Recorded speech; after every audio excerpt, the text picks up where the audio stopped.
Most problems don't announce themselves. They don't arrive with warnings or sharp edges. They enter quietly, almost politely, and settle into the background of everyday life. At first, they're easy to overlook. They don't hurt enough, interrupt enough, or demand attention right away. And because nothing feels urgent, we move on. We always do. But the truth is, many of the things that shape our lives the most are the very things we ignore the longest. Welcome to Quietly Important Life, a space to pause, reflect, and notice the small but meaningful details that shape our days. Here, we explore the quiet patterns, subtle habits, and overlooked moments that influence how we live, all in a calm, thoughtful way, without rush or pressure. Today, we're looking at the everyday things people often ignore, until they quietly grow into problems that touch every corner of life. It often begins with something small, a chair that doesn't quite support the body the way it used to, a room that feels a little more crowded each month, a habit that once felt grounding, but now feels rushed. None of these moments feel like turning points. They feel ordinary, and that's exactly why they stay. Instead of changing, we adjust. Instead of noticing, we tolerate. We tell ourselves we'll deal with it later, when there's more time, more energy, a better moment. But later has a quiet way of becoming permanent. There's a story many people live without realizing it. It's the story of mild discomfort, slowly becoming normal. At first, it's barely noticeable, a subtle tension, a faint sense of irritation, a quiet fatigue that fades once we're distracted. We learn to live around it. We adapt. We shorten our patience and lower our expectations. And over time, what once felt temporary becomes the background noise of daily life, until we forget that things could feel different. Daily habits follow the same pattern. They rarely change all at once. They drift. A bedtime moves later by minutes that don't seem to matter. Meals become something done alongside other tasks. Rest turns into distraction because it feels easier than stopping. None of this feels dramatic. Life still functions. Days still pass. But habits are powerful, not because they're intense. They're powerful because they're consistent. When balance fades slowly, it's hard to name what feels off. We only sense that something is missing without knowing when it left.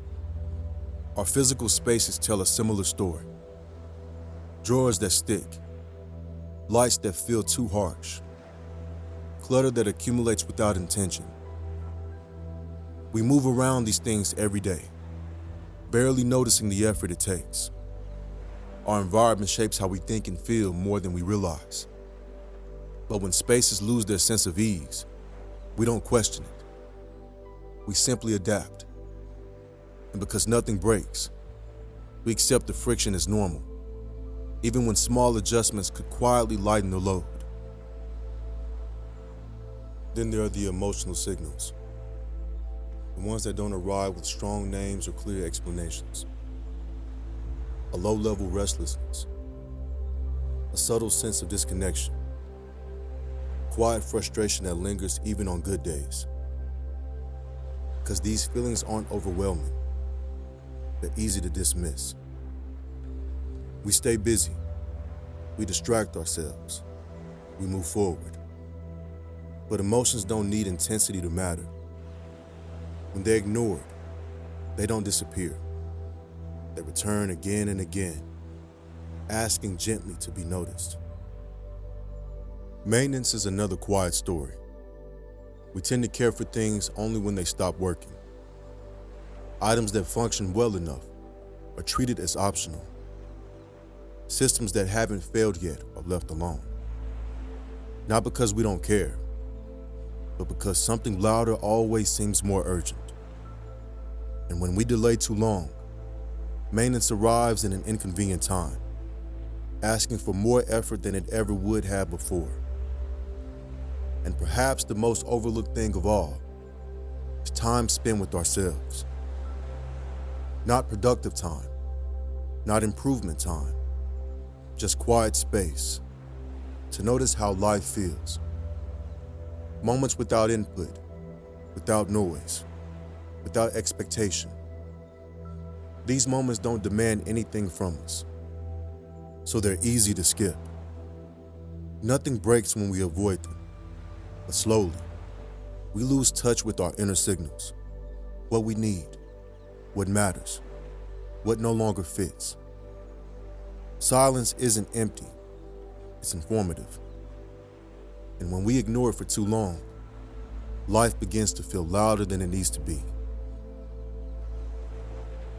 If any of this feels familiar, there's nothing wrong with you. This isn't a failure of awareness. It's a natural response to a busy world.